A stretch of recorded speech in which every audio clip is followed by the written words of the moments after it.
لیلة الحنه دا عربی کې چې کوم دی د نکریزې شپې ته وایي. د نکریزو شپه چې کومه وي که نه، د واده شپه نه وي. لکه مثال په طور باندې سبا له باندې اکثر خلک ډولۍ راوړي.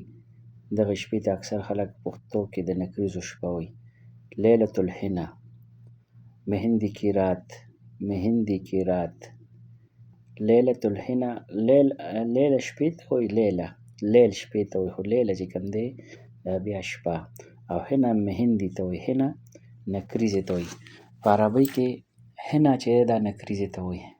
دغه شان انګلیش کې ورته وایبرنټ مهندي نایټ، وایبرنټ یعنې خوشي مهندي نایټ، دغه شپه لکه مهندي کی رات، اردو کې مهندي کی رات.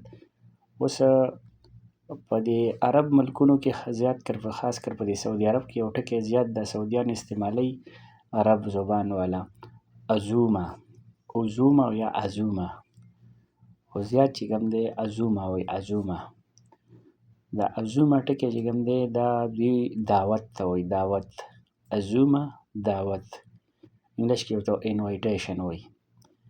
دغې ته عزومه وایي په عربۍ کې. عزومه، عظیم هم بعضې سعودیان وایي، بعضې سعودي دغه عرب زبان والا عظیم هم وایي، خو اصل کې دا عزومه دی. عزومه انویټیشن، کھانے کی دعوت یعنی د خوراک دعوت. دا لکه یو سړی خوراک دعوت چاله ورکوي نو عزومه وایي. انا عندي عزومه، دلته وایي عندي عزومه، یعنې زما چې کوم دی زما کره نن څه دعوت دی. عندي عزومه، زما کره څه دعوت دی. مونږ ډېر داسې اورېدلي دغه زبان والا نه وایي عندي عزومه، زما کره نن څه دعوت دی. انګلیش کې وایي I have a dinner party.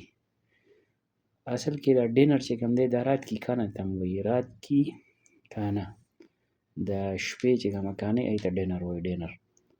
نو دلته چې کوم دی عندي عزومه یعنې I have a dinner party، زما سره چې کوم دی زما لکه دعوت دی، ما کره چې کوم دی نن څه دعوت دی، څه دغه وایي د خوراک مرک پروګرام دی، خاص کر د خوراک پروګرام دی، دعوت ته چې کوم دی دې ته عزومه وایي. I have a dinner party دعوت دی. دغه شان اردو کې میرے یہاں دعوت ہے. میرے یہاں زما کره دعوت دی نن.